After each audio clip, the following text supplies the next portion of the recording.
You know, it helps if I turn on the sound for my microphone. I keep making this mistake. I'm such an idiot. You believe I did that again? I forgot to turn on the sound for my mic. Oh, I should go back to the beginning and start all over again. Anyway, okay. I'm going to start from the beginning. You get a little sip of water. Actually, iced tea. Sugar-free iced tea. In the beginning, I said, I know I said no politics on this channel, but I love Chase Elliott, so I'm wearing his shirt. Chase Elliott, the number 9. He won the regular season championship this year, but he did not win the overall championship, which was a bummer. Joey Logano won, and I don't think he deserves it. But who am I to judge? I love Chase Elliott. That's all I can say. All right, so why am I here? I am here to talk to you a little bit about the results of the poll I took. The poll I took said that most of you people want to talk about HF. That's high frequency. That's what you take your general test for, is to be able to use high frequencies bands, as opposed to just 2 meter and 70 centimeter and a little itty bitty part of 10 meter. Although 10 meter has been coming in the last couple of days, so if you're a tech and have 10 meter privileges, which you should, 10 meter is fun. I talked to a guy in Brazil on Saturday from the park on 10 meters. So it works. All right, so HF. I use an ICOM 7300 for my HF rig. I love this radio. I love this radio. I love this radio. If anything, the only thing I would want is a 7610, and I'm not going to spend the money on that now. It's not worth it. This covers what I need. And the 7610, it's great, but this, for the price, you can't beat it. And the price I paid for it was amazingly good. I got it last year. I think I paid about $1,000 for it, and I got a $100 rebate from ICOM, which they don't have anymore. But anyway, the antenna I'm using is a Palomar end-fed 160 to 6 meter antenna that is good for all those bands, and I got it tuned up less than 2 SWR on every single band except 160, but it's less than 3 on 160, so my radio can tune fine to that band. So basically, I don't need the tuner except for 160, but I use it just to fine tune it. This antenna had promised to do really good stuff, and I was looking forward to it. And what I decided to do was just see if I can get it to work and put it in, and all for the purpose of getting on 160 meters. Because in the winter, 160 is a really good band to be on. It kind of reminds me of the lower ends of the other bands where the extra guys can take their signal. It's super quiet. No, I shouldn't say that. There's noise because I'm using an end-fed antenna. But the noise is very easily compensated for just by turning down your RF gain to maybe 9 o'clock. And you lose all the noise and you just hear people talking. So in that sense, it's a very good setup. So that's why I wanted the 160 to 6 meters, so I don't have to keep switching antennas. I don't have to have a plethora of antennas. I still have my Palomar Engineering end-fed 80 meter half wave, off-center fed 80 meter antenna, which works good. Much quieter than the end-fed, but doesn't get the bands I want to get. It's a backup. I have that as my backup now for HF. So the Palomar antenna needed a coil of about 100 feet of coax on it to get it to work right. Yes, I put a counterpoise on it, 94 feet as suggested by Palomar, and I couldn't get that sucker in on 80 and 160. So I'm reading deeper into this little pamphlet that comes with it, and it gives you all kinds of diagrams of where the frequencies should be, where the SWR should be, and all that. And I couldn't get anywhere close to any of that.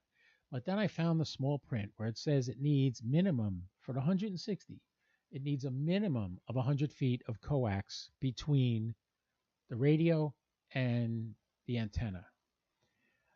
So luckily, I had a friend who had just such a piece of coax, LMR 400, and I took that coil and I connected one end to the end-fed antenna, and I connected the other end to the lightning protection, and then from the lightning protection it comes into my house.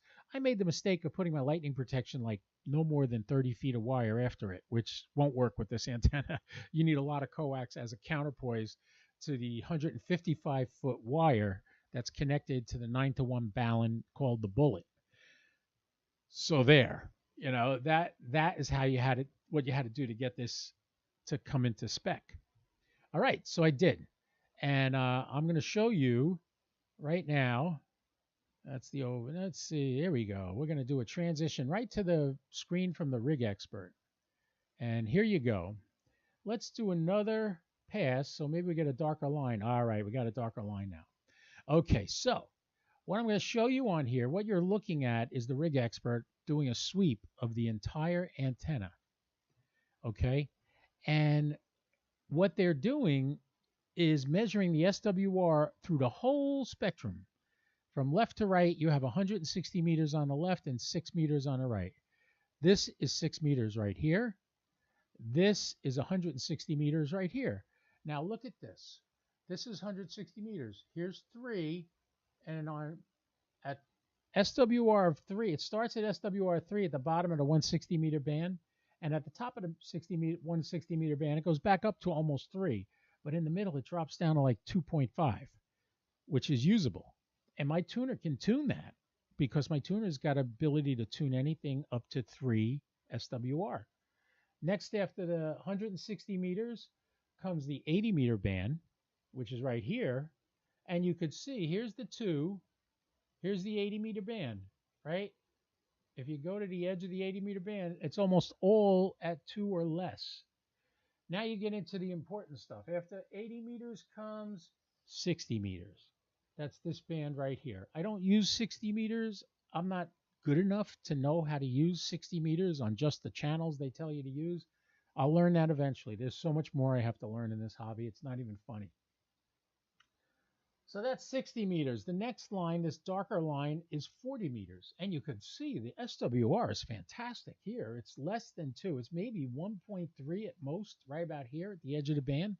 And the lower parts of the band, it's even lower. It's like 1.1. The next band you come to is 30 meters, is right here. Also below 2, within the realm of my tuner's ability to bring it into spec. After 30 meters comes 20 meters. This is fantastic. Look at the line on 20 meters, how that comes in. Next, after 20 meters, you have 17, which is right here, under 2. Next thing, you got 15. Actually, yeah, that was 17. This is 15. Over here, also less than 2. And here is 12 meters, right there. Here's 10 meters. 10 meters is below 2, the whole band. All right. And if we shrink this down a little more and we do another pass so we can see it better, that wasn't on the screen before. You notice it's staying steady too. Nothing's changing along here. You see it? Now here's 6 meters right here, all below 2. So the ICOM 7300, it's very easy for the ICOM 7300 to do this.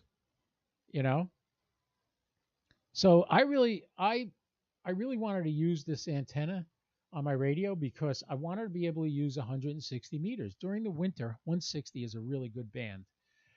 And lo and behold, it took me a little while to figure it out. A lot of sweat, a lot of sweat equity put into going around and checking everything from my counterpoise to my coil of wire I put on there, and then going inside and checking it with the Rig Expert because I want to get it right to where it connects to the radio. This is all I want to do the measurements, which is what I did. And you could see that's right connected to my radio is what the levels are of my SWR. So there you go. And the most important thing I learned from day one in ham radio is resonance. You want a resonant antenna. Yes, tuners are made to make anything resonant. You could take a fence post and hook up a tuner to it. There's tuners out there that will tune that to a resonant frequency for your radio.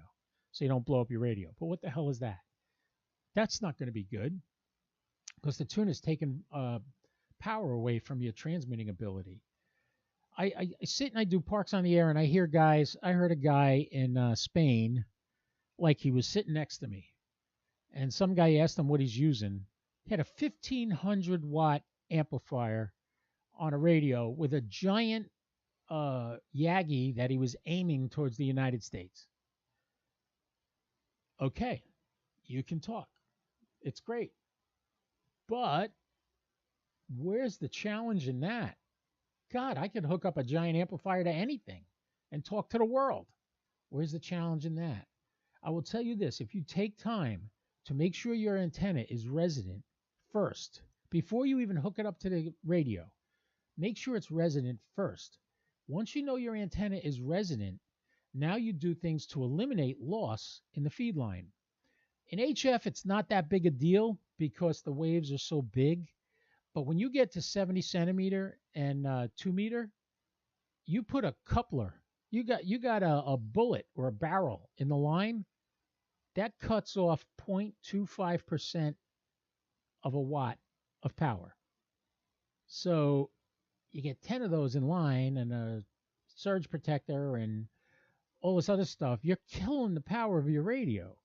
You're burning it up in heat on the wire and on the connectors going to your antenna. The thing with 2 meter and 70 centimeter is make sure you use LMR 400 with the least amount of connectors. Try to get no more than 2 or 3 in line. That only cuts down a half a watt of power from you. But if you start adding multiple connectors, it's okay, it fits. I got an adapter, it'll put it together. Everything you put in that feed line is taken away from your power that's reaching the tip of the antenna. So you don't want to do that. HF, not that important. However, you notice with the Rig Expert, when you look at that, without that 100 feet of coax that I added to the line, you'd never get 80 and 160 to fall in line here. They would never show up. They'd be way up here. And that's exactly what was happening when I was doing it. They were way up high.